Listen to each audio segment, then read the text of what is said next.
y a très longtemps, dans une région appelée Mésopotamie, vivait une femme nommée Sarai, épouse d'un homme nommé Abram. Sarai était belle, sage et fidèle. Mais une chose lui manquait profondément, elle n'avait pas d'enfant. Et cela la rendait triste, car dans sa culture, avoir des enfants était une grande bénédiction. Un jour, Dieu parla à Abram et lui fit une promesse incroyable. Quitte ton pays, ta famille et la maison de ton père, et va dans le pays que je te montrerai.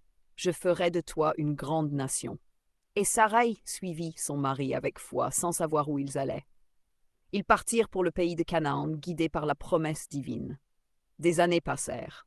Abram et Sarai vieillissaient, mais toujours aucun enfant.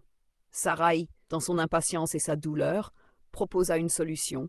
Elle donna sa servante égyptienne Agar à son mari pour qu'elle porte un enfant à sa place. Agar eut un fils, Ismaël. Mais cette décision apporta des tensions et de la tristesse dans la famille. Malgré tout, Dieu n'avait pas oublié sa promesse. À l'âge de 89 ans, Dieu apparut de nouveau à Abram. Il changea son nom en Abraham, père d'une multitude, et celui de Sarai en Sarah, princesse. Et lui dit, « Je bénirai Sarah, je te donnerai un fils par elle. Oui, je la bénirai, et elle deviendra la mère de nations. » Quand Sarah entendit cette parole, elle rit en elle-même. Elle pensait, « Moi, une vieille femme, avoir un enfant ?» Mais Dieu lui dit, « Y a-t-il quelque chose qui soit trop difficile pour l'Éternel ?» Et ce que Dieu avait promis arriva. Un an plus tard, Sarah donna naissance à un fils, Isaac, dont le nom signifie « il rit ». Elle dit, « Dieu m'a donné un sujet de rire, et tous ceux qui l'apprendront riront avec moi. » Sarah avait attendu si longtemps, mais Dieu avait été fidèle.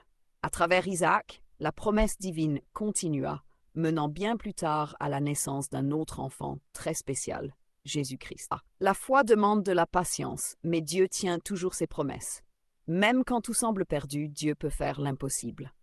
Dieu voit les douleurs cachées de nos cœurs, et il agit en son temps. Ainsi parle l'Éternel, toi qui as pleuré dans le secret, toi qui as porté l'humiliation en silence, toi qui t'es cru oublié, stérile et sans destinée. Je suis le Dieu de Sarah, et aujourd'hui je déclare, ta saison de stérilité prend fin. Car comme j'ai visité Sarah dans sa vieillesse, je viens te visiter dans ce que tu croyais mort. Ce que les hommes ont dit fini, moi je le ressuscite. Ce que les médecins ont dit impossible, moi je le fais naître. Ce que toi-même tu n'osais plus espérer, je l'accomplis avec puissance. Ils riront, dit l'Éternel, non plus à cause de ton attente, mais à cause de ta délivrance. Car je ferai éclater ta joie au milieu de ceux qui t'ont méprisé. Tu as voulu donner naissance à ta promesse par tes propres moyens, comme Sarah avec Agar. Mais maintenant, je te dis, ce que je vais faire viendra directement de moi.